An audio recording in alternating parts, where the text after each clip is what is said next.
Bienvenue dans Soror, je suis Sonia Boisdur et je reçois des entrepreneuses audacieuses qui nous livrent leur parcours et qui te donnent un retour d'expérience concret pour que toi aussi tu réussisses dans l'entrepreneuriat. Dans cet épisode, je reçois Hélène Gerby qui est investisseuse et qui est la fondatrice de la plateforme de formation Femka. Avec Hélène, on parle de budget, d'investissement et d'éducation financière. J'ai oublié de te dire un truc hyper important. Abonne-toi à la chaîne parce que ça m'aide à continuer le projet et surtout si tu tiens à soutenir l'entrepreneuriat féminin, c'est ultra important. Alors abonne-toi. Allez, moi j'y go. Salut Hélène. Salut Sonia. Je suis hyper ravie de te recevoir aujourd'hui dans ce nouveau numéro de Soror.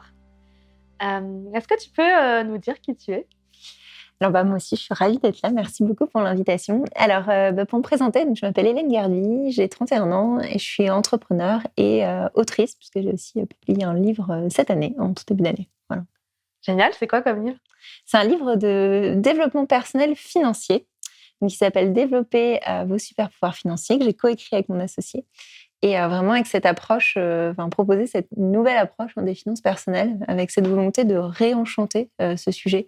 Parce que trop souvent, on met les finances personnelles un peu dans la case des choses un peu austères et un peu embêtantes, pas très excitantes. Et du coup, on a eu envie de montrer que finalement, les finances personnelles, ça peut être un sujet qui est un sujet de développement déjà, et un sujet qui est plus épanouissant que ce qu'on peut penser. Et un sujet qu'on met bien trop souvent sous le tapis. Et oui, aussi. Alors qu'il est hyper important. Qu'est-ce qui t'a amené en fait à t'intéresser déjà au sujet ? Souvent, il y a des déclics et tout, on s'en est parlé un petit peu avant. Et qu'est-ce qui t'a amené à entreprendre dans cet univers-là ? Oui, alors je pense comme beaucoup d'histoires d'entrepreneurs, moi c'est un cheminement personnel. Et donc j'ai commencé à investir vers 24 ans à peu près, quand j'ai commencé à travailler. Un peu par goût du challenge au départ, parce qu'en fait, autour de moi, je voyais des amis, donc là, des hommes essentiellement, investir.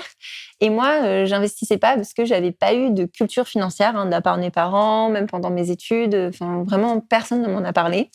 Et en fait, mon constat à ce moment-là, c'est de me dire, mais finalement, ils gagnaient des salaires similaires aux miens, mais moi, j'avais pas du tout ce réflexe-là, c'est-à-dire que j'étais vraiment dans un comportement de dépenses essentiellement et un peu d'épargne. Mais j'avais pas du tout ce comportement-là et je me rendais bien compte qu'on était en train de prendre des trajectoires différentes.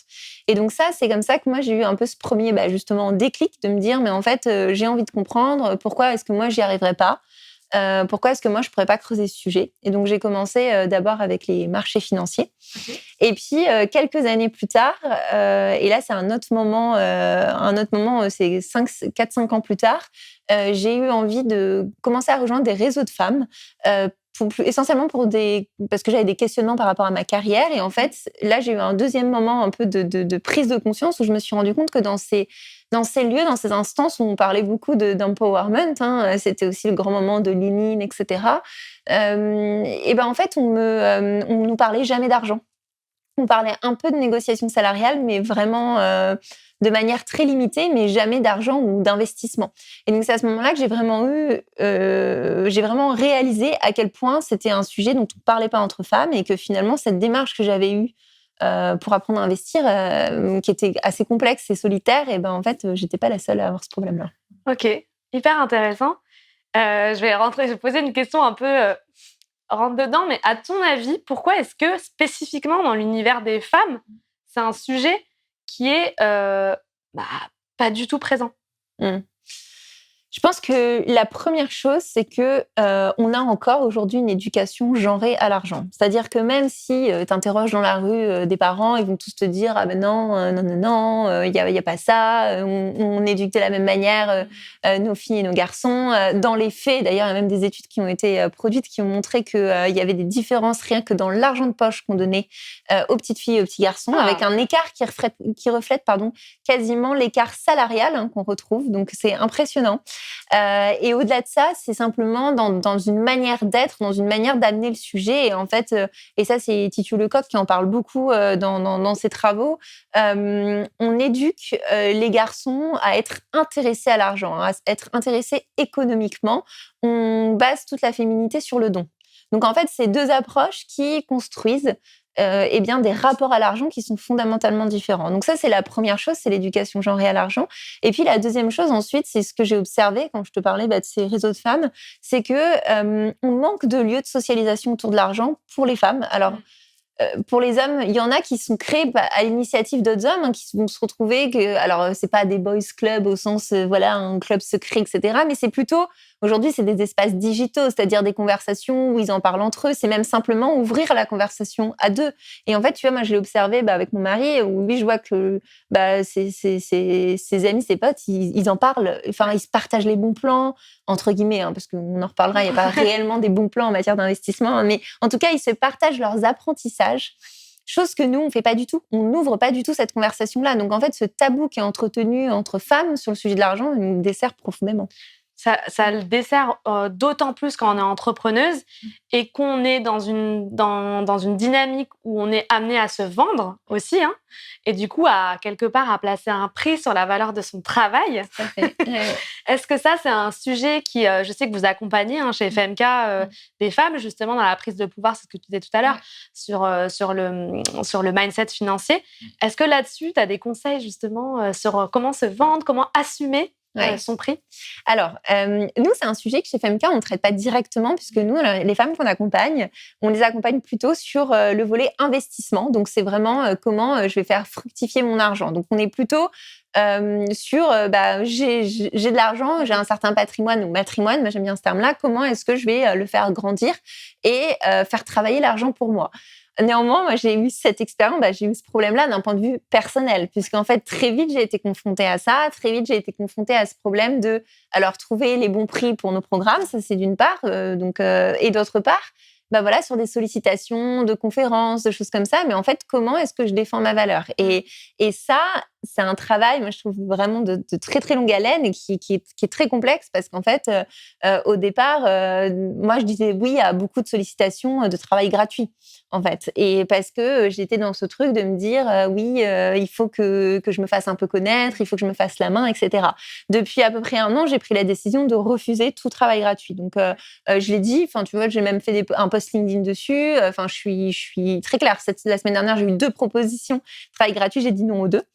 Donc voilà, et je pense que c'est INSAF qui a fondé Ma Juste Valeur, qui en parle beaucoup, qui donne pour les personnes que ça intéresserait, qui donne des clés très concrètes, et notamment elle parle d'un sujet que je trouve intéressant, c'est au moins travailler sur une contribution, une rétribution, c'est-à-dire trouver au moins une valeur en face, parce qu'en fait c'est très important cette question de la valeur, parce qu'en fait de facto, tu vas en déduire aussi un travail que tu fais gratuitement ou en tout cas pas payé à ta juste valeur. En fait, ça joue sur toi la perception de la qualité de ton travail. Donc sur la confiance en toi, sur l'ensemble finalement de ta perception de ta valeur. Donc c'est vraiment fondamental. Ouais, c'est un travail de mindset qu'on est amené à faire, qu'on entreprend, que je trouve à la fois passionnant parce que c'est travailler ta valeur, ta confiance, hyper intéressant. Du coup, par rapport à l'investissement, au sujet de l'investissement, selon toi, si tu avais des conseils pour une personne qui se lance, qui part un peu de zéro, qu'est-ce que tu pourrais lui donner comme piste d'action pour se lancer? Parce qu'en fait, c'est quand même, de l'extérieur, ça paraît être une jungle. Quand tu vois les cryptos, les marchés financiers, l'immobilier, le truc, des fois, tu es là, tu te dis, mais attends, c'est quoi tous ces trucs? Donc, je trouve ça génial, du coup, que vous ayez cette approche d'éducation. Quelles sont les actions, les premières actions qu'on peut faire quand on se lance dans l'investissement? Alors déjà, il y a une première chose, c'est ce qu'on va appeler les prérequis à l'investissement, parce que il faut garder en tête que bien sûr qu'investir, il y a une dimension de risque aussi. Donc en fait, tu vas pas investir tout ton argent. Il y a une partie que tu dois garder en épargne, une partie que tu peux investir. Donc nous, toutes les personnes qu'on accompagne, on va toujours vérifier, leur repasser ce message-là. Donc c'est d'abord constituer ce qu'on appelle une épargne de précaution. L'épargne de précaution, c'est l'équivalent de 3 à 6 mois de dépenses. Donc ça, après, c'est très subjectif en fonction de toi, ton rapport au risque, ton niveau de frais aussi, est-ce que tu as des enfants, il y a plein de choses qui font que tu peux avoir besoin d'avoir une épargne de précaution plus importante. Donc ça va être d'abord constituer son matelas de sécurité.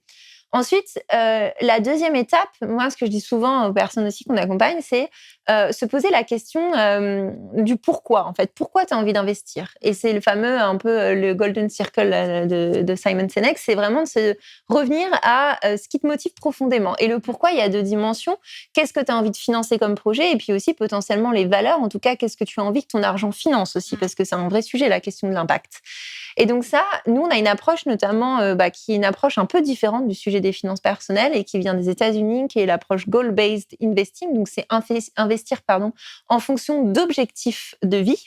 Et donc, en fait, là où c'est différent, c'est qu'en fait, tu vas plutôt partir de ce qui te fait vibrer, de ce que tu as envie de financer. Pour trouver derrière, en fait, c'est une mécanique très simple. Tu vas chercher à comprendre de quelle somme tu as besoin et donc des horizons de placement pour ton projet, des horizons de temps, pardon, pour ton projet qui deviennent un horizon de placement et ça te permet de trouver le bon produit. Donc, en fait, voilà, moi, je vois trop de personnes se dire, voilà, je vais à la banque, entre guillemets, et on me propose d'ouvrir une assurance vie, par exemple. Et tu te retrouves avec ce contrat, tu sais pas pourquoi il est là, tu sais pas ce que tu as envie de financer avec, tu sais même pas ce qu'il y a dedans. Donc, en fait, je vois que ça Je me reconnais. Moi, c'est pas...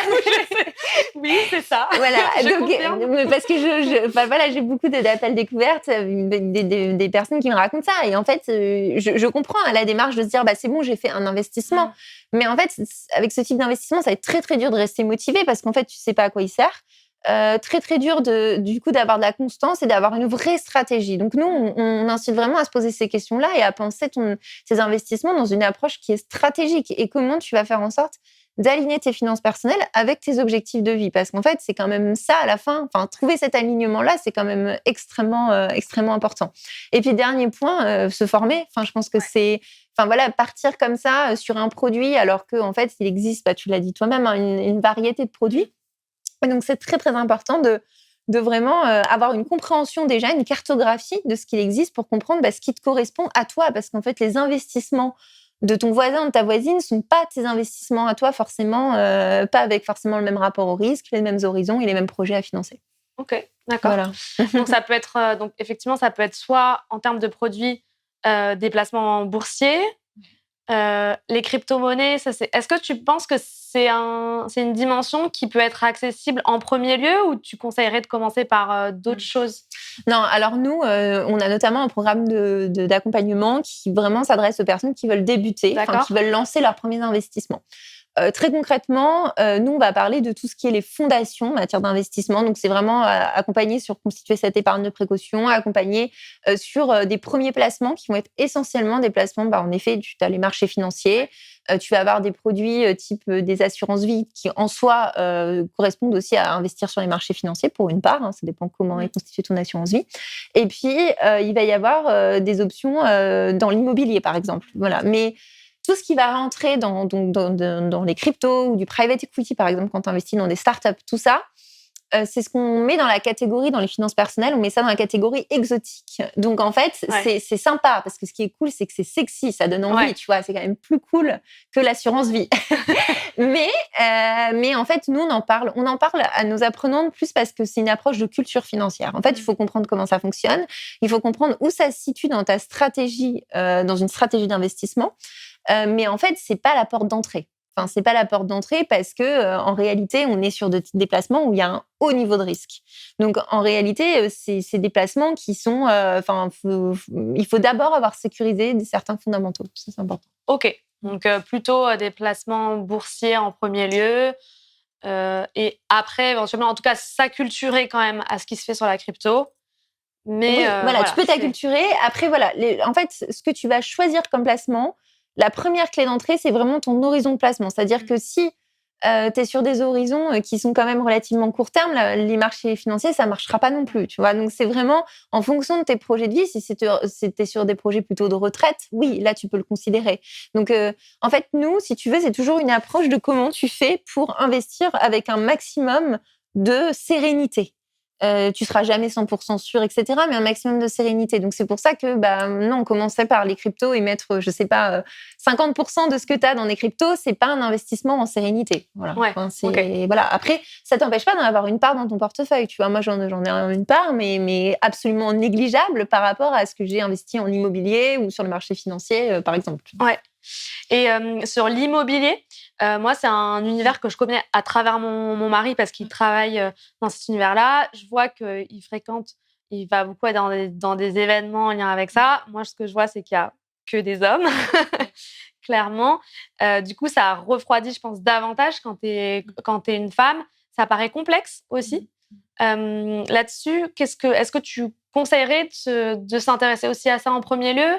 Comment tu vois ça?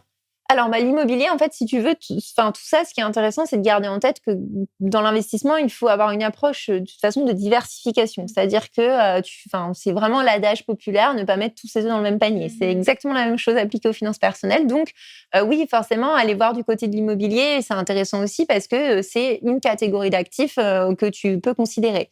L'autre intérêt de l'immobilier, c'est ce qu'on appelle l'effet de levier. Donc, en fait, c'est que tu peux investir, quand je schématise dans les grandes lignes, c'est que tu peux investir de l'argent que tu n'as pas. En gros, tu peux aller demander, taper à la porte de ta banque, hein, c'est pas sûr qu'ils te disent oui, mais et obtenir un prêt et investir cet argent-là. Alors que tu pourras pas aller leur demander de l'argent pour investir sur les marchés financiers. Ça ne marche pas, personne ne te prêtera. Donc voilà, en tout cas pas sur des investissements un peu classiques, on va dire.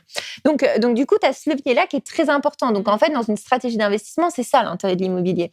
Après, je comprends, c'est vrai que ça reste un univers extrêmement masculin. Enfin, je le vois. Je le vois même dans mes cercles d'amis. Tu vois, c'est marrant à quel point. Enfin, c'est marrant. C'est même pas marrant. C'est d'avoir ce concept, se dire finalement, j'ai tous mes potes mecs qui sont célibataires ont ce réflexe à un moment donné de se dire ah mais tiens, je gagne plutôt bien ma vie, je vais faire un investissement locatif. Aucune de mes amies, des femmes, le font. Enfin, aucune. Et beaucoup aussi, j'en vois beaucoup conditionner leur projet immobilier à leur couple, à leur mise en couple, au fait de se dire « mais non, mais je vais attendre qu'on achète à deux et puis en fait, si jamais je me mets en couple, etc. » Donc en fait, c'est vraiment changer de perspective et arrêter de penser aussi à son matrimoine personnel, en fait. C'est-à-dire de se dire, tu vois, moi, je suis ravie d'avoir des invests avec mon mari, mais je suis ravie d'en avoir seule aussi. En fait, c'est aussi ma sécurité, en fait, d'avoir mes propres investissements. Et on n'a pas le même rapport au risque, on n'a pas les mêmes envies, etc. Et je m'éloigne un peu de ton sujet, mais du coup, l'immobilier, les chiffres sont assez éloquents sur l'accès à l'immobilier. Et il y a une réalité, pour terminer sur cette question, une réalité du genre de la propriété. Parce qu'en fait, aujourd'hui, du fait que les femmes aient des salaires moins élevés que les hommes, du fait des inégalités salariales, eh bien, les femmes ont moins accès au crédit bancaire pour acheter des biens. Donc, en fait, c'est la cascade, c'est un des autres effets, parce qu'on parle tout le temps des inégalités salariales en s'arrêtant sur l'approche du salaire. Mais en réalité, c'est pas que le salaire le problème. Il y a un coût d'opportunité. Tu gagnes moins, donc tu peux moins investir, que ce soit sur les marchés financiers et encore plus, a fortiori, sur de l'immobilier. Hyper intéressant là-dessus. C'est vrai que j'avais jamais pensé à cet effet boule de neige. Ouais. Et je voulais revenir sur ce que tu disais par rapport à tu parlais de tes potes célibataires versus aussi les femmes qui se posent des questions sur et quand je serai enceinte, et quand, et en fonction de si je fais ceci ou je fais cela, je vais investir ou pas. Enfin, je trouve qu'il y a ça. Et après, il y a aussi le côté le couple et les dépenses dans le couple et la gestion, parce que gérer ses finances, c'est une chose. Gérer les finances d'un couple, c'en est une autre. C'est une histoire, c'est une autre histoire. Est-ce que tu as des conseils justement pour les couples à nous partager sur comment on gère bien un budget à deux, parce que c'est un vrai casse-tête. Alors, la première chose, généralement, le premier sujet, c'est même pas la gestion du budget, c'est déjà de parler d'argent dans le couple. Généralement, ça, c'est déjà là où 8 couples sur 10, t'as un vrai sujet, en fait. C'est-à-dire que le sujet est tabou, amener de ce sujet-là dans le couple, il y a un peu ce truc de en fait, c'est censé être romantique comme histoire, c'est censé être le couple. Et là, j'ai parlé d'argent, je tombe dans un truc hyper trivial. Et en fonction de qui l'amène, t'as plein d'imaginaires derrière. Si c'est l'homme, il y a il est près de ses sous. Si c'est la femme, c'est elle est vénale, elle va vouloir venir me gratter un peu d'argent, tu vois. Enfin, vraiment. Donc, en fait, personne dans le couple, là, je parle d'un couple hétérosexuel, mais personne, et je pense que là, pour le coup, on a moins de retours. Enfin, tous les livres qui ont été écrits sur le sujet, c'est plutôt dans le cadre de couples hétérosexuels. Mais à chaque fois, tu as ce truc vraiment où chacun a peur d'être dans dans un rôle, en fait, en parlant de ce sujet. Donc déjà, premier truc, réussir à parler d'argent. Enfin, déjà, ça, c'est un énorme... Enfin, c'est déjà un énorme pas. C'est la moitié du chemin. Voilà, bah oui. En fait, faire des... j'ai une copine qui raconte ça, qui dit qu'elle fait des points financiers dans son couple. Et en fait, c'est hyper sain. Enfin, tu vois, de l'extérieur, les gens vont se dire on va en faire, etc. Mais en fait, c'est ultra sain. Deuxième point, généralement, là où le bas blesse, c'est la répartition dans le couple, c'est-à-dire la contribution. Est-ce que parce que sous couvert de féminisme, donc ça, moi, j'en parle souvent. Beaucoup de personnes ne sont pas d'accord, mais tu as beaucoup de couples où on est dans une espèce de 50-50, dans un absolu du 50-50, parce que tu comprends maintenant, les femmes travaillent, si tu es féministe, il y a cette approche de moi aussi je veux contribuer. C'est-à-dire qu'il y a plein de femmes qui, parce qu'elles veulent contribuer à la même hauteur, c'est une sorte de j'ai des amis comme ça, vraiment de trucs... Fierté de aussi, fierté, ouais. exactement, je cherchais le mot, de fierté. Et donc, du coup, tu es sur du 50-50. Or, et ça, Lucille Quillet, elle en parle très, très bien dans son livre, où elle explique, donc c'est le prix à payer, son livre, elle explique qu'en réalité, ce truc-là est complètement... Enfin, quand il pense, ça n'a pas de sens, parce qu'en fait, à l'extérieur, tu as des inégalités salariales, donc tu as un écart de rémunération. Donc, pourquoi chercher une égalité à tout prix dans ton couple ? À l'intérieur, ouais. Quand à l'extérieur, c'est pas du tout le cas. Enfin, donc voilà. Donc en fait, ça déjà, c'est souvent un sujet, parce que tu vois, moi, j'ai parlé à beaucoup de femmes en rendez-vous qui me disent, en fait, moi, j'ai un problème, c'est qu'aujourd'hui, moi, j'arrive plus rien à épargner ni à investir. Enfin, je j'ai même pas d'argent en plus, en surplus, parce qu'on fait tout à 50-50. Donc en fait, moi, et souvent, tu nivelles vers le haut du niveau de vie de l'autre. En fait. Donc, tu t'alignes plutôt vers le haut, quoi. Voilà, Ouais. t'alignes tu t'alignes plutôt vers le haut. Donc, en fait, ça crée un truc où elle se sentait, mais complètement, tu vois, prise à la gorge, en fait. Donc, elle a pas de marge de manœuvre. Et donc, si tu n'as plus de possibilité d'épargner ou d'investir, en fait, globalement, avec le temps, si en plus tu pioches dans ton épargne, tu t'appauvris, en réalité. C'est ça, enfin, le constat. Donc, en fait, le constat, c'est que beaucoup de femmes sortent du couple plus pauvres. Donc, Ouais, Lucille Quillet, elle en parle super bien dans son bouquin. Et moi, il y a un truc qui m'a marqué dans le livre, c'est quand elle évoque la répartition en fonction des typologies d'achat. Et elle t'explique qu'en fait, en tant que femme, toi, tu vas être amenée à aller acheter les couches, le quinoa et tout ce qui va être alimentaire, on va dire, quand finalement le mec, lui, va être en charge des investissements, du capital, d'investir sur une voiture, des choses comme ça. Et ça, c'est hyper pernicieux, en fait. Et comme tu dis, si à un moment donné, tu ne te poses pas dans ton couple pour en parler... non. En fait, ça se met à fonctionner comme ça naturellement. Et tu te réveilles un jour, et généralement, le moment où tu te réveilles, ça fait mal, parce que c'est souvent le moment de la séparation. Et en fait, là, le bilan, il est terrible, parce qu'en fait, toi, tu repars avec rien. Enfin, donc voilà, moi, je vois aussi beaucoup de scénarios où il y en a généralement une qui vit chez son conjoint, qui lui a un appartement dont il est propriétaire et qui lui paye le loyer. Ça, c'est un scénario, c'est compliqué, très, très compliqué, parce qu'en fait, toi, tu n'es pas en train de créer ton propre matrimoine. En fait, je pense vraiment, mon point de vue, c'est que c'est pas être égoïste que de vouloir constituer son propre patrimoine ou matrimoine. Enfin, c'est pas être égoïste, c'est juste du bon sens, en fait, en réalité. Et je pense qu'on devrait, dans le couple, les deux devraient pouvoir avoir cette même liberté de le faire. Parce qu'en fait, surtout après, si tu viens sur des considérations quand tu as des enfants, beaucoup de femmes qui font des concessions sur leur salaire, sur leur temps de travail, etc. Donc en fait, elles font que des concessions financières en permanence. Et donc oui, penser à soi, se dire oui, moi je veux pouvoir faire mes propres invests, oui, c'est audible, je pense. Donc ton conseil, ce serait toi en tant que femme, avoir tes investissements gérés par toi-même en autonomie. Ton mec, ton mari, ou du coup, dans le cadre plutôt d'un couple, ton époux qui ferait de son côté également ses investissements, et après, peut-être avoir des choses communes. Oui, complètement. Moi, j'aime bien aussi l'idée d'avoir des choses en commun, parce que c'est aussi des projets. Enfin, tu vois, par exemple, des investissements dans l'immobilier, je dis toujours, investir dans l'immobilier, c'est un projet de vie. Enfin, même si tu fais du locatif, en réalité, derrière, ça t'impacte quand même. Et une résidence principale, c'est un projet de vie derrière. Où est-ce que tu as envie de vivre, etc., etc. Et puis derrière, en plus, par exemple, si tu fais des travaux, tout ça, c'est des projets à conduire à deux. Donc moi, j'adore cette dimension, penser à deux. Nous, on fait de l'immobilier locatif avec mon mari. Moi, j'adore le faire à deux. Mais à côté de ça, je trouve ça très sain d'avoir mes propres invests. Ok, trop bien. Je me faisais la réflexion là, comme ça, je me disais, en fait, on se rend pas compte, mais ça fait pas si longtemps qu'en tant que femme, on a juste le droit d'avoir un compte en banque. Genre, c'est quoi, depuis les années 60, je crois? 65. Ouais. Donc, quand même, on a évolué, malgré tout, même s'il y a encore toutes ces inégalités-là. En quoi, à 40, 50, 60 ans, il y a quand même une évolution qui s'est produite. Oui, non, mais enfin, je suis toujours partisane de voir plutôt le verre à moitié plein. Donc, je suis complètement d'accord. Il y a eu beaucoup d'évolutions. Je pense qu'il y en a particulièrement beaucoup dans les dernières années aussi. Enfin, je pense que, tu vois, nous, avec FMK, on s'inscrit dans ce mouvement de ce qu'on appelle le féminisme financier ou de la finance féministe, qui a émergé aux États-Unis il y a 5 à 10 ans à peu près. Donc, on a toujours un 5 à 10 ans de retard à peu près. Financial feminism, qui est vraiment une approche de se dire, finalement... après, parce qu'en France, c'est un peu comme ça que ça s'est structuré. Le féminisme avant était très centré dans les dernières années sur plutôt de 70 à il y a à peu près encore quelques années, centré sur des enjeux autour du corps, et très importants, des combats fondamentaux.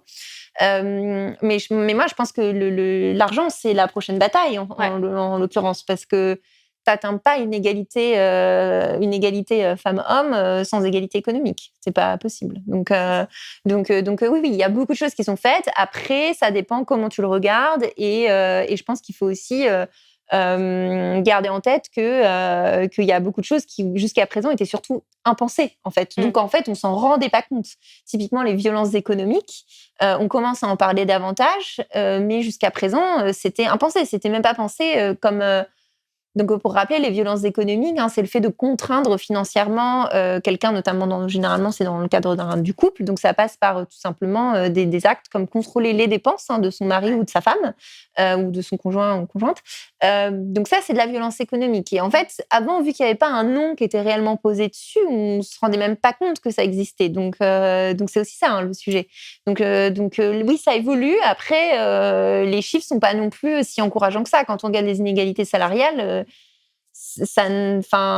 depuis 10 ans, ça s'améliore pas, en fait. Donc, je pense que en termes de prise de conscience, oui, mais dans les faits, en termes d'action, il y a encore du travail. Ok, d'accord. Et justement, ça m'intéresse vachement de savoir chez FMK ce que vous proposez en fait en termes d'accompagnement. Alors, donc, nous, on fait de l'éducation financière chez FMK. Donc, c'est vraiment une approche où notre conviction, c'est qu'on devrait toutes et tous avoir vraiment un socle de culture financière pour être armé dans la vie, en fait, tout simplement. Parce qu'en fait, avoir une bonne culture financière, c'est aussi ce qui te permet de prendre des décisions éclairées dans ton quotidien. En fait, les finances, l'argent est partout. Donc, c'est très important. On est dans une société extrêmement monétarisée, donc c'est très important d'avoir cette compétence-là. Moi, je considère vraiment que ça rentre dans le champ des compétences. Et donc nous, on fait de l'éducation financière. On a un angle qui est centré, on s'adresse aux femmes, parce que on a cette volonté vraiment de démocratiser l'investissement pour le rendre accessible à plus de femmes et de contrer ce qu'on appelle le gender investing gap, qui n'a pas de traduction au français. C'est quoi, c'est gender investing gap? Investing up. Voilà. Donc, tu as le gender pay gap pour les inégalités salariales et le gender investing gap pour les inégalités. Donc, moi, je le traduis en inégalité d'accès à l'investissement. Et donc, pour donner des chiffres, on est à peu près sur 23% des femmes qui investissent en France versus au moins 37% des hommes. Et je pense qu'en réalité, l'écart est plus grand que ça. Ça, c'est les chiffres de la BPI. Et ça fait que 2 ans qu'on a des chiffres. Avant, il y avait 0 chiffre, 0 data. Donc, notre sujet, c'est de lutter contre ça, de faire en sorte que, on ne vise pas forcément 50-50, mais en tout cas que la participation à l'investissement et donc, de facto, la participation à l'économie soit quand même plus partagée, plus égalitaire. Et donc, on a 2 volets, on va dire, 2 modes d'action chez FMK. On a une partie qui sont vraiment des contenus ouverts à toutes, dans le sens où c'est 100% gratuit. Donc, on a des webinaires, on a une newsletter hebdomadaire, on fait aussi quelques interventions parfois dans des écoles, des choses comme ça. Donc ça, c'est vraiment des contenus. Pour commencer, c'est plutôt sur la partie acculturation, on va dire. Okay. Et puis, on a un deuxième volet qui, là, s'adresse vraiment plutôt... On est sur de l'accompagnement de femmes en petits groupes. Donc là, c'est plutôt quand tu es sur... tu t'es convaincu de l'importance de ce sujet, tu as vraiment envie d'aller sur de l'actionnable, de passer à l'action concrètement. Tu veux vraiment structurer ton approche, lancer tes premiers investissements. Et donc là, on a un programme d'accompagnement pour lancer ton premier investissement en 3 semaines, 1 mois à peu près. Okay. Ça s'appelle Start. Ce que je trouve trop bien dans cette démarche-là, c'est le fait de le faire à plusieurs. Parce qu'en fait, quand tu es un peu seul face à ton truc, face à ta plateforme et que tu dois cliquer, que tu dois aller faire le truc, bon, déjà, c'est un peu flippant parce que tu sais pas.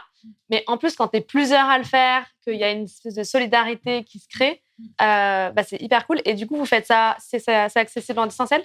Oui, alors on l'a fait en distanciel, assez naturellement. On s'est dit qu'il fallait qu'on fasse en distanciel parce que on s'est dit, bon, si on veut démocratiser l'investissement, on ne peut pas le démocratiser aux Parisiennes uniquement. Enfin, il y a un problème dans la proposition. donc voilà. Et donc aujourd'hui, en plus, dans les faits, on a finalement des Parisiennes, mais c'est clairement pas la majorité de notre audience. On a énormément de femmes partout en France et énormément d'expatriés. Donc Okay. ouais. Donc on a des personnes un peu partout réellement. Okay. Donc beaucoup en Suisse, en Belgique, au Canada, voilà. Donc ça c'était important pour nous parce que on fait en sorte de mettre moins de barrières. Ok, trop intéressant. Merci pour ça. Je voulais te parler un petit peu aussi de ton parcours d'entrepreneuse. Ça fait combien de temps que tu entreprends? Ça fait 3 ans. 3 ans? Ouais. Ok. C'est quoi ton plus gros challenge en tant qu'entrepreneuse aujourd'hui? Mon plus gros challenge, je dirais, c'est mon mental, mon état d'esprit. En fait, j'ai vraiment mis du temps à réaliser à quel point on monte pas une entreprise que sur du factuel et des méthodes d'entrepreneuriat en réalité. Et je pensais un peu ça, tu vois, la première année et demie. Et donc je pensais, j'ai fonctionné en mode robot, je m'écoutais pas. Je m'étais complètement oubliée. En fait, j'étais au service de ma boîte et moi, j'existais plus. Et en fait, je me suis rendu compte que, tu vois, même le chiffre d'affaires, les paliers de chiffre d'affaires, généralement, la difficulté pour les passer, il y a une partie technique. Il te manque, je sais pas, les bonnes méthodes, les bons outils, les bons canaux de vente, le bon niveau de visibilité, les bonnes méthodes, etc. Et puis, il y a la partie état d'esprit. En fait, est-ce que tu es prête à passer ce cap-là de chiffre d'affaires? Et en fait, je me suis rendu compte que il y avait des caps de chiffre d'affaires où simplement moi, ça m'a impressionnée. En fait, je m'en sentais pas capable. Et comme je m'en sentais pas capable, et en fait, ça freinait le fait de passer ce cap de chiffre d'affaires. Donc, du coup, j'ai commencé à me faire accompagner, me faire coacher, mais c'est assez récent et c'était pas encore continu cette année. Donc, c'est vraiment une de mes bonnes résolutions de l'année prochaine parce que pour le coup, on parle beaucoup d'investir sur soi, nous dans notre démarche parce qu'on pense que c'est très très important. On a une approche de développement personnel et auprès de nos clientes. Mais je pense que c'est aussi extrêmement vrai. Tu peux pas faire l'impasse. Il y a un moment donné où en tout cas, c'est ma croyance, ma pensée, où ton état d'esprit, il faut qu'il soit, il peut te bloquer. Et en fait, il faut déverrouiller des choses et tu peux pas tout faire tout seul. Ouais. Et c'est aussi comment tu choisis d'occuper ton temps, ça joue, tu vois. Est-ce que tu choisis de prendre des coupures ou pas, etc. Et c'est marrant parce que du coup, on parle beaucoup d'investir son argent, mais il y a aussi la notion d'investir son temps. Ouais. Comment est-ce qu'en tant qu'entrepreneuse, tu investis ton temps pour donner le meilleur de toi-même, pour être capable de prendre soin de toi, garder ton énergie. Et tout ça, je trouve ça hyper challengeant. Et tu as raison, moi, je suis assez d'accord sur le côté palier.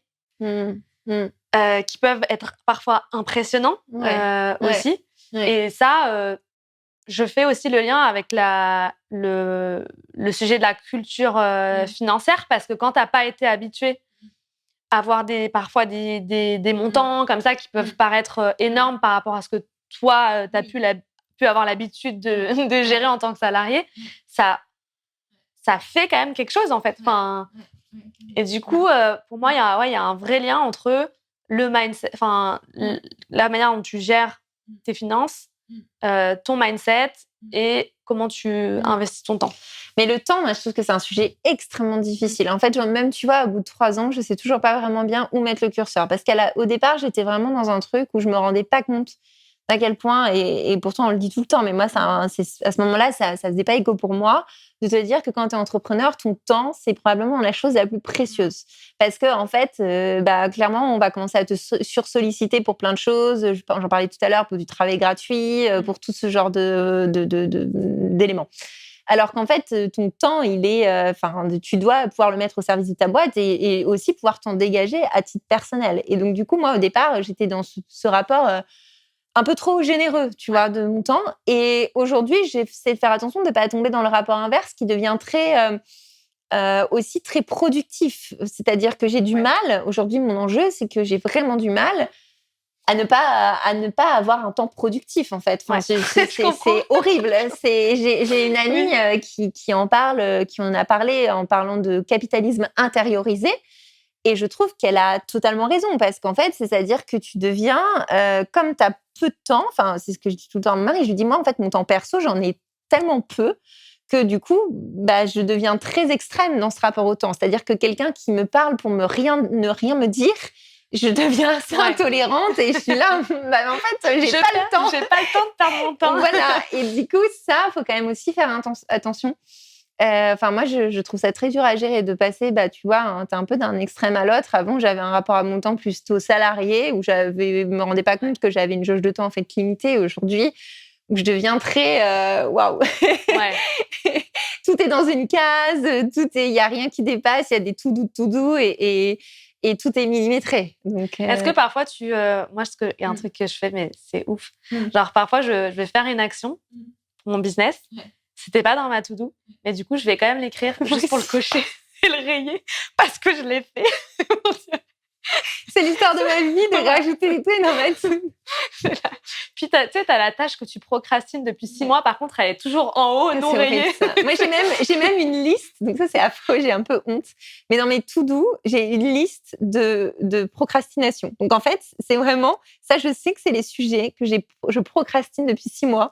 Et c'est dans mon Notion, c'est une partie, tu vois. Et parfois, j'y vais dessus et je me dis, bon, allez, aujourd'hui, tu t'attaques à ta liste procrastination. Et en fait, je vais dessus et je me dis, non, mais en fait, c'est affreux et j'arrive pas. Et je retourne. Est-ce que tu délègues un petit peu? Ouais, on a commencé avec mon associé à déléguer depuis 7-8 mois à peu près. Ok. Donc ça, moi, en fait, j'ai zéro difficulté à déléguer. Enfin, je suis pas du tout dans ce truc de oui, si c'est pas moi qui le fais, c'est moins bien, blablabla. Moi, j'ai pas de problème. Okay. Surtout que en fait, la délégation aujourd'hui, on travaille avec des freelances, donc en fait, généralement, ils sont meilleurs que nous dans leur domaine. Hein, okay. Donc en fait, c'est plutôt cool. Donc j'ai zéro problème là-dessus. C'est plutôt ma difficulté, c'est plutôt la dimension dépenser, tu vois, investir pour ta boîte, parce qu'en fait, c'est des dépenses que tu t'ajoutes. Et donc sur le court terme, c'est pas évident de te dire, tu vois, là, par exemple, il y a quelqu'un qui, maintenant, se charge de répondre à nos mails, répondre à mes messages sur LinkedIn, messages privés, etc., parce que je commence à avoir beaucoup et que, en fait, ça me prend du temps de répondre à tout ça. Enfin, en fait, j'arrive plus à le faire. Et c'est vrai qu'à court terme, parfois, je me dis, oui, je suis un peu diva, tu vois. Ouais. Je me dis, bon, en vrai, quand même, mes messages, c'est peut-être abusé de déléguer ça. Et en fait, sur le long terme, c'est vraiment réussir à répondre à cette question de où est-ce que j'apporte le plus de valeur à ma boîte. Et en fait, moi, je trouve ça hyper dur au départ parce qu'en fait, ça nécessite d'avoir fait un travail avant, qui est aussi un travail fondamental de comprendre tes zones de talent, de savoir où est-ce que, alors t'es pas irremplaçable, mais où est-ce que t'es particulièrement fort ou forte. Et ça, je trouve que quand tu as été salarié avant, c'est hyper dur. Parce que quand tu es salarié, on t'apprend pas ça. Enfin, on te pousse pas à comprendre tes zones de talent. On te pousse à comprendre où est-ce que tu dois t'améliorer. Mais en fait, jamais on te répète à quel point tu es doué dans tel domaine. Et moi, franchement, c'est l'entrepreneuriat qui m'a permis d'avoir des réalisations sur mes zones de talent et surtout de réussir à le dire aujourd'hui sans me dire ah, mais pour qui tu te prends, tu vois. L'assumer, Ouais, l'assumer, de dire là-dessus, je suis hyper forte. Mais en même temps, je sais aussi là où je suis hyper mauvaise, tu vois. C'est très bien de savoir et de pouvoir le déléguer, ouais. Voilà. Mais c'est vrai qu'il y a le sujet de l'investissement des finances personnelles et après, il y a aussi, quand tu es entrepreneuse, le sujet d'investir dans ta boîte. Ouais. Et moi, je sais que l'un a débugué l'autre aussi, tu vois. Le fait, en tant qu'entrepreneuse, de me dire, en fait, là, j'arrive à un seuil où je dois investir pour continuer à faire fructifier, faire la croissance. Et du coup, à avoir été confrontée à le faire là, ça m'a débugué un truc dans le perso aussi, qui m'a fait me dire, OK, si je suis capable de le faire là en tant qu'entrepreneuse, je suis totalement à même de le faire aussi en perso, quoi. Ouais, ça me surprend pas, tu vois. Nous, sur les personnes qu'on accompagne, une grande partie sont des entrepreneuses ou des indépendantes, parce qu'en fait, justement, je le vois, tu vois, la prise de conscience de l'importance de ce sujet, elle est beaucoup plus forte chez elles. Pour plein d'enjeux, parce qu'elles savent qu'elles doivent préparer leur retraite, etc. Mais aussi parce qu'elles ont un rapport à l'argent, un rapport à ces sujets qui est différent. Parce qu'en fait, toute la semaine, elles sont quand même le nez dans leur chiffre de boîte. Et du coup, il y a quand même ce truc de se dire, en effet, tu passes des caps pour ton business.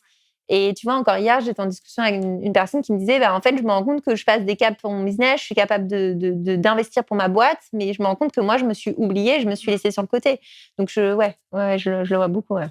Ok, trop intéressant. Est-ce que gérer un budget perso et un budget de boîte, c'est la même chose, c'est les mêmes mécaniques, ou tu dirais qu'il y a une différence?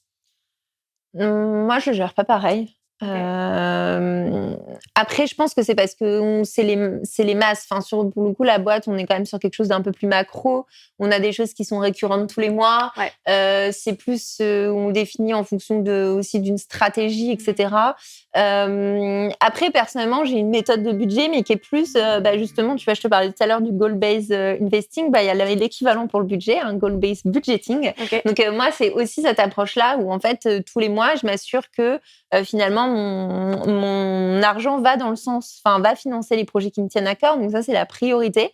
Enfin, première des priorités, c'est d'abord épargner, investir, parce que je dis toujours que tu vois, ton épargne, ton investissement, c'est ta rémunération à toi, en fait, ta seule vraie rémunération, puisque tout le reste, tu consommes, donc tu le redonnes aux autres. Donc en fait, ton toit et ton toit futur, c'est ton épargne et ton investissement. Donc première étape, moi, c'est ça. Ensuite, c'est toutes les choses vraiment des projets que j'ai envie de financer. Okay. Et puis après, je priorise sur mes envies et qu'est-ce que j'ai envie de m'offrir, etc. Parce que généralement, la wishlist de ce que j'ai envie d'acheter est plus longue que ma capacité à le payer. Donc ok, donc tu découpes comme ça en morceaux et sur ta boîte, après, ça va être...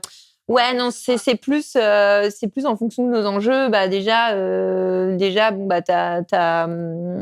on part plutôt du BP, du business plan, et ensuite on split en fonction des périodes de nos gros invests du moment, etc. C'est plus fonctionnement comme ça. Je trouve ça assez dingue, mais genre en 3 ans, t'es devenue entrepreneuse, qui a l'air quand même super calée. Franchement, je trouve que le projet est incroyable. Merci. En si peu de temps, t'as vachement vite décollé, en fait.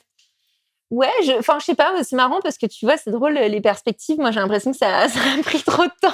Ouais. Donc, tu vois, c'est drôle. Je pense que, ces 3 années, tu vois, la première année, elle était très, très exploratoire. Au départ, j'étais seule sur le projet. Et surtout, on sait qu'on en parlait un peu avant off. Moi, je bossais en grand groupe, donc je connaissais rien, mais rien du tout à l'entrepreneuriat. Quand j'y repense, je me dis, mais c'est honteux. Je savais même pas ce que c'était un MVP. Vraiment, j'avais zéro notion. Pareil. Ouais. Voilà, donc je débarquais dans le truc. Donc la première année, moi, ça a été d'abord énormément de découvertes, etc. Donc concrètement, on a fait du chiffre à la fin de la première année.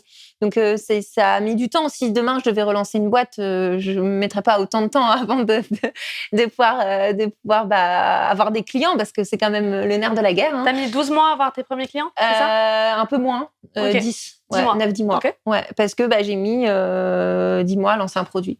Ok, la formation. Voilà, le premier programme. Le premier programme de formation. Mais après, en revanche, ce que j'ai quand même fait de manière plutôt stratégique, c'est que j'ai construit une communauté pendant ces 10 mois. Et là-dessus, je crois vraiment, quand on dit community first, et le produit après, je pense, en tout cas, moi, j'en suis à peu près convaincue. Je pense que c'est fondamental d'avoir vraiment quelqu'un à qui vendre, parce que même le meilleur produit de la Terre, en réalité, si derrière, tu n'as pas une communauté qui le vende, c'est compliqué. Donc, la première année, elle était très comprendre l'entrepreneuriat.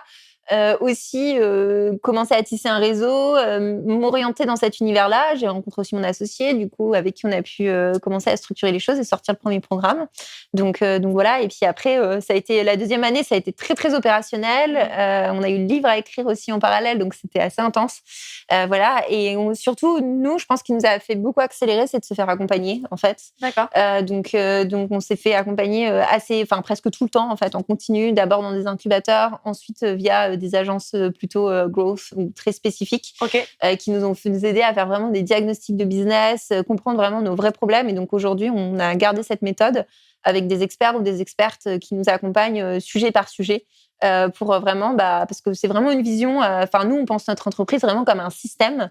Après, mon associé est ingénieur, donc l'approche systémique, il adore. mais je pense qu'il a raison, et j'ai un peu la même vision. C'est un système, et donc il faut vraiment travailler en zoomant partie par partie, et on essaie d'optimiser à chaque fois les différents blocs, l'acquisition, la conversion, vraiment le penser comme ça. C'est quoi ta vision pour Femka à 10 ans? Oula. Non, mais ou à 5 ans, ou tu vois, ou à long terme, quoi. C'est marrant parce que tu vois, en 3 ans déjà, ça a tellement changé. Bah ouais. Ça a tellement changé parce qu'en fait, tu te rends compte que t'as un petit truc dans ta tête, ou un grand truc dans ta tête, hein, mais il y a tout ce qui se passe et puis il y a tout ce que tu n'arrives pas à imaginer. Je dis souvent, j'aime bien le motto qui dit la vie a plus d'imagination que toi. Parce qu'en fait, tu vois, moi j'adore faire mes objectifs annuels. Donc chaque année en décembre, j'imagine ce qui pourrait se passer dans ma vie perso, pro, etc.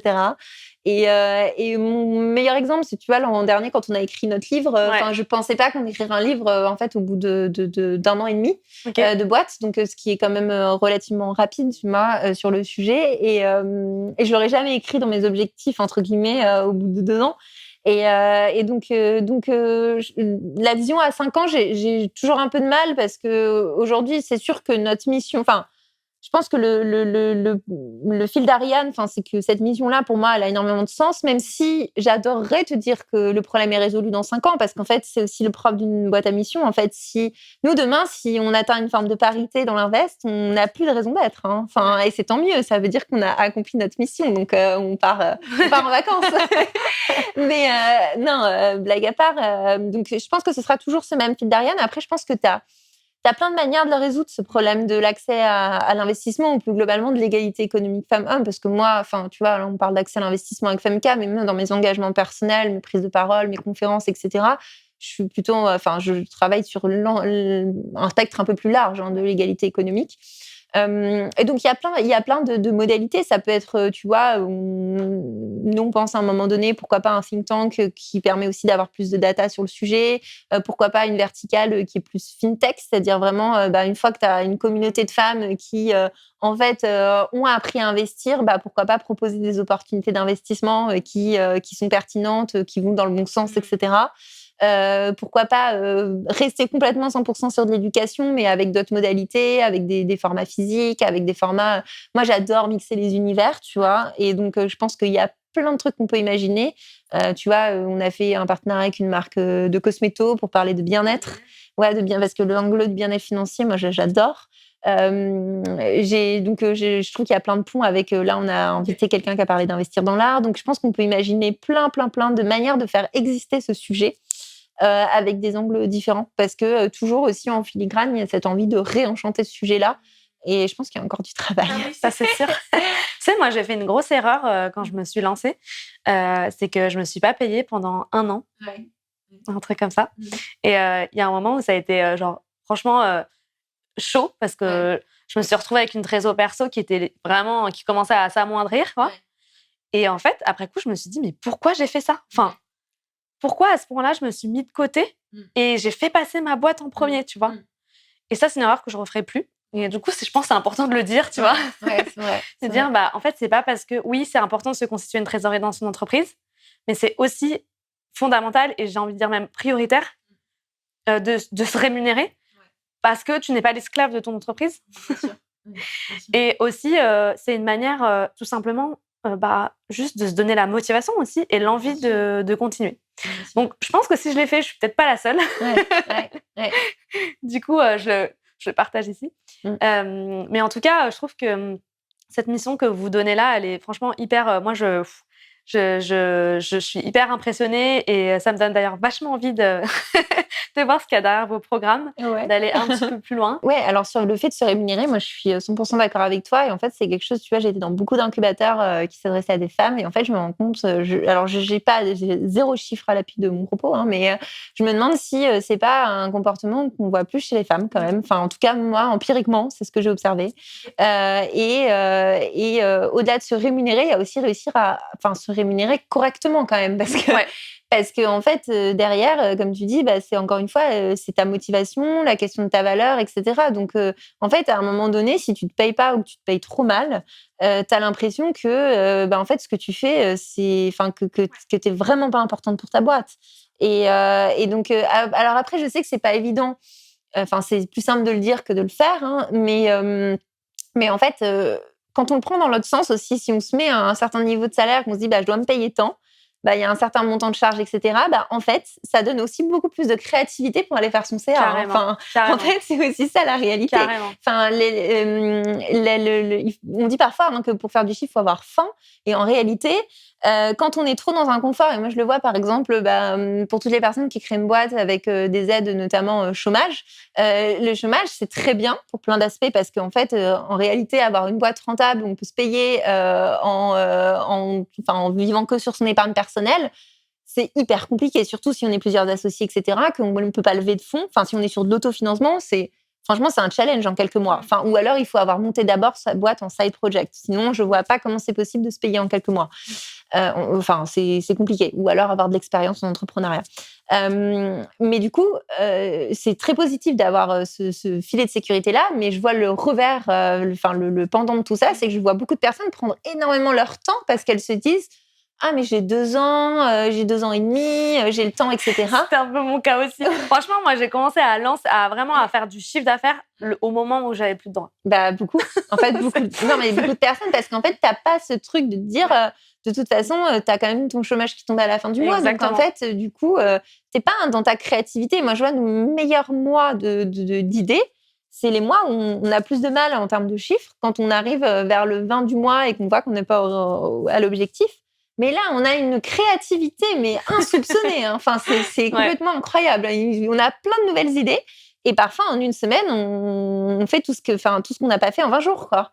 Donc, en fait, il y a aussi ça, quand même. Hein. Carrément. Et du coup, ça, c'est important. Et quand on sait que derrière, tu vois, nous, on a une alternante, on a des freelances, que nous, on se paye, qu'il faut se payer, en fait. Enfin, c'est pas une option. Enfin, et moi, je l'ai jamais mis comme une option de pas me payer. Enfin, je me suis toujours dit, je dois me payer. Même si tu vois, mon mari me dit mais de toute façon, au pire, t'inquiète, moi je suis là et tout. Et en fait, je l'ai jamais vu comme une option. J'ai toujours dit de toute façon, ils me font de l'argent. Donc, Et je pense qu'on peut encourager toutes les femmes à faire de même, les entrepreneuses à se payer et ne pas le considérer comme étant une option, à le faire en priorité. Oui, c'est pas une option en fait, c'est ça. C'est pas une option. Donc bien sûr, il y a la réalité des premiers mois, etc. Mais au bout d'un moment d'activité, je veux dire, à partir du moment où notre chiffre d'affaires aussi le permet, c'est pas une option de se dire. Peut-être, allez, je vais peut-être me faire un petit plaisir. Non. Même si, bien sûr, hein, forcément, quand on se paye, ça dépend de son régime juridique. Mais c'est vrai que tout de suite, c'est quand même c'est un coût. Voilà, on est vite assommé. Hein, mais, bien sûr. Mais voilà. Ouais. Mais en plus, si tu le fais pas, le pire, c'est que ça t'empêche d'aller vers ce dont tu parlais après, qui est de se constituer un budget, d'avoir un budget qui est suivi, ça tu le disais, c'est absolument indispensable, mais c'est après aussi d'épargner. Oui. Si tu ne te payes pas, tu peux pas épargner, donc voilà. Non, mais c'est ça, parce qu'en fait, tu as l'impact direct de pas avoir de rémunération au jour le jour, et puis tu as l'impact un peu plus indirect de tout ce que tu n'es pas en train d'épargner et d'investir, et tout ce que tu n'es pas en train d'épargner et d'investir, derrière, dans l'investissement, tu as ce qu'on appelle les intérêts composés, hein, donc avec le temps, ça fructifie. Et donc, en fait, tu te prives de ça. Donc c'est pour ça, même, tu vois, tout à l'heure, on parlait des inégalités salariales. Moi, je pense qu'il faudrait faire un calcul différent des inégalités salariales. Parce qu'en fait, il y a l'écart de salaire et puis l'écart lié à ce coût d'opportunité de combien les femmes peuvent investir en moins. Et donc, ramener sur le temps long, en fait, c'est un écart qui est monstrueux. Ouais. C'est marrant parce que moi, je connais des femmes qui gagnent énormément d'argent, qui ont beaucoup d'argent, mais qui ne le placent pas. Ouais. Ça, c'est aussi vraiment terrible. Et je pense, encore une fois, on en revient toujours au même sujet, du manque d'éducation financière, du manque d'accompagnement, du manque de formation. Et ça, voilà, je pense aussi à toutes ces femmes-là. En tout cas, je vous encourage à vous tourner vers Hélène et vers Femca. Oui, non, mais après, c'est aussi, je pense, beaucoup le traitement médiatique d'investissement. Tu vois, on décrit les marchés financiers, je dis souvent ça, mais comme un casino géant, en fait. Donc, personne n'a envie de mettre une grosse somme dans un casino. Tu vois. Donc, en fait, c'est aussi ça le sujet. Et bien sûr, après, derrière, en sous-jacent, il y a la question de la connaissance. Parce qu'en fait, comment veux-tu faire confiance si tu ne comprends pas? Donc, comprendre comment ça marche, c'est le meilleur levier pour passer à l'action et puis oser prendre les choses, oser faire les choses. Parce qu'en fait, le risque dans l'investissement, il n'y a pas un risque dans l'absolu. Le risque, il est lié à plein de choses. Il est lié à ton horizon de temps, au type de produit, à tes comportements aussi. Et donc, en fait, quand tu comprends tous ces paramètres-là, tu peux apprendre à maîtriser le risque. Il y en aura toujours un, mais il faut apprendre à le maîtriser. Ok. C'est intéressant, tu parlais de comportement, ça me fait penser, alors c'est peut-être pas directement en lien, mais ça me fait penser un peu à la vague et au mouvement des gens qui se disent minimalistes, tu sais, dans les dépenses. Donc, pour ceux qui connaissent pas, c'est des gens qui vont dépenser le moins possible, qui vont avoir une vie la plus strictement réduite en termes de dépenses, pas de resto, pas de cinéma, rien. Enfin, en fait, aucun plaisir de vie, mais juste de mettre de côté, mettre de côté, mettre de côté. Tu penses quoi de cette vague, de ce phénomène-là? Ouais, alors c'est le mouvement du coup pour la liberté financière, mouvement FIRE. Moi personnellement, je m'y retrouve pas dans cette approche pour 2 raisons. La première raison, c'est que généralement les porte-paroles un peu de cette approche-là sont vraiment que dans une approche d'enrichissement personnel, de maximisation de mon enrichissement. Nous, on parle quand même d'investissement aussi pour la dimension impact, qui est quand même, aussi le fait est d'exprimer sa voix économiquement, de pouvoir financer des projets qui nous tiennent à cœur, etc. Voilà, alors bien sûr, hein, on est aussi dans un discours. Moi, j'encourage toutes les femmes à oser financièrement, oser être ambitieuses financièrement. S'il n'y a pas de mal à dire que voilà, on veut gagner de l'argent. Mais gagner de l'argent, s'enrichir, etc. Mais je pense qu'il n'y a pas non plus, en tout cas, les femmes qui viennent nous voir, c'est pas le seul levier de motivation. Voilà. Et moi personnellement, c'est pas mon seul. Parfois, je dis ça, et ça peut être un peu étonnant, mais moi, je rêve pas d'être riche fondamentalement. C'est vrai en plus. C'est pas. Il y a des gens qui rêvent de gagner au loto. Dans les faits, moi, pas tellement. Donc c'est ouais. Tu rêves de quoi?